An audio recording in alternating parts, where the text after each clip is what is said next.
OIC एक बहुत ही ज्यादा बड़ी ऑर्गेनाइजेशन है जिसका एक भी मेजर फैसला दुनिया के बहुत सारे इतिहास को बदल सकते हैं। डिस्कस करेंगे ओआईसी है क्या और यह ऑर्गेनाइजेशन काम कैसे करता है और भारत पर ओआईसी का क्या इम्पैक्ट रहा है और क्या फ्यूचर में हो सकता है। ओआईसी का पूरा नाम ऑर्गेनाइजेशन ऑफ इस्लामिक कॉर्पोरेशन है। ओआईसी का गठन आज से तकरीबन 50 साल पहले 25 सितंबर 1969 को हुआ था और दुनिया भर में ओआईसी के मेंबर है 57 कंट्रीज और इन 57 कंट्रीज की लिस्ट मैं वीडियो के अंत में आपको डिस्प्ले कर दूंगा।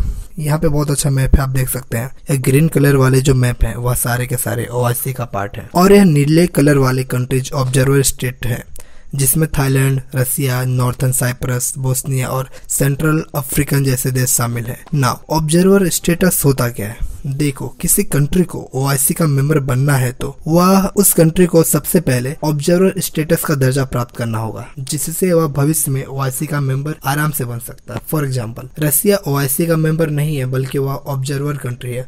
इन फ्यूचर अगर रसिया को ओआईसी का मेंबर बनना है तो बहुत इजीली बन सकता है। और ऑब्जर्वर स्टेटस जो कंट्री होते हैं उनको कुछ लिमिटेड पावर होती है। फॉर एग्जाम्पल, ओआईसी में कोई बिल पारित होता है तो रसिया उस पर कुछ हद तक लिमिटेड वोटिंग कर सकता है। ओआईसी का administrative centre means headquarter Saudi Arabia के जेद्दाह में है। इस सिटी का प्रॉपर लोकेशन इस मैप के द्वारा आपको दिख जाएगी और यह रहा ओआईसी का हेड ऑफिस। सारे रणनीति रिगार्डिंग ओआईसी इसी बिल्डिंग से तय किए जाते हैं। ओआईसी बना क्यों और इसका उद्देश्य क्या है, यह जानने के लिए हमें इसकी ऑफिशियल वेबसाइट पर जाना पड़ेगा। आप यहाँ देख सकते हैं, यह होम पेज है ओआईसी का। यहाँ लिखा है the collective voice of the Muslim world means यह संगठन मुस्लिम दुनिया की सामूहिक आवाज है। यह दुनिया के विभिन्न लोगों के बीच अंतरराष्ट्रीय शांति को बढ़ावा देने की भावना से मुस्लिम देशों की हितों की रक्षा और संरक्षण का प्रयास करता है। मुस्लिम देशों को साइंस और टेक्नोलॉजी और इकोनॉमी में बढ़ावा देना ही ओआईसी का मेन उद्देश्य है। ओआईसी की आधिकारिक भाषा यह 3 है। पहला है अरेबिक लैंग्वेज, इंग्लिश लैंग्वेज और फ्रेंच लैंग्वेज मीन्स यह 3 लैंग्वेज में ही ओआईसी का डेटा तैयार किया जाता है। नाउ 1969 में जब ओआईसी का गठन हुआ था तो इसकी फर्स्ट इस्लामिक समिट रबात में हुई थी और उस समय ओआईसी ने भारत को आमंत्रित किया था और बाद में भारत को ओआईसी द्वारा मना भी कर दिया गया और इसका एक ही रीजन था, हमारा पड़ोसी देश पाकिस्तान। उस समय 1969 में पाकिस्तान के प्राइम मिनिस्टर थे ज़िया खान। उन्होंने ओआईसी को बोला अगर भारत ओआईसी के समिट में शामिल हुआ तो पाकिस्तान ओआईसी को बायकॉट कर देगा और ओआईसी ने पाकिस्तान की सुनी और भारत को मना कर दिया। अब बात आती है, इतना बड़ा ऑर्गेनाइजेशन ओआईसी, उसने भारत की नहीं सुनी, उसने पाकिस्तान की सुनी।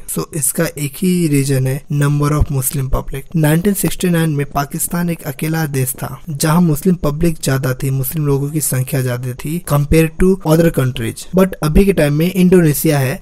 ओआईसी ने सोचा जिस बेस पर हम ओआईसी का निर्माण कर रहे हैं, अगर वहाँ पाकिस्तान जैसा मुस्लिम देश जहाँ मुस्लिम संख्या बहुत ज्यादा है, अगर वो ओआईसी का पार्ट नहीं बनेगा, वो ओआईसी का मेंबर नहीं बनेगा तो ओआईसी अधूरा रहेगा। और 1969 में पाकिस्तान की आर्थिक स्थिति भी बहुत ज्यादा मजबूत थी कंपेयर टू भारत और 1969 में अमेरिका जैसा देश भी पाकिस्तान का सपोर्ट करता था। और तो और पाकिस्तान उस समय साइंस और टेक्नोलॉजी के क्षेत्र में भारत से काफी आगे था। फिर 1969 के बाद बहुत बार भारत ने एप्लीकेशन डाले ओआईसी में ताकि भारत को ओआईसी की एंट्री मिल जाए, पर हर बार पाकिस्तान ने भारत की एंट्री को ब्लॉक कर दिया था। भारत को ओआईसी में एंट्री मिल जाने से भारत को आर्थिक तौर पर सहायता मिल जाती जिससे भारत विकास की राह पर निकल सकता था। हालांकि ऐसा हुआ नहीं। पर 2013 के बाद भारत ने जियोपॉलिटिक्स को पूरी तरह बदल दिया। अब ऐसा समय आ गया है, अगर भारत ओआईसी में जाता है, ओआईसी में एंट्री मिलता है भारत को, तो इससे ना तो सिर्फ भारत को ही, बाकी तो ओआईसी कंट्रीज जो भी 57 कंट्रीज हैं उनको भी इसका फायदा मिलेगा।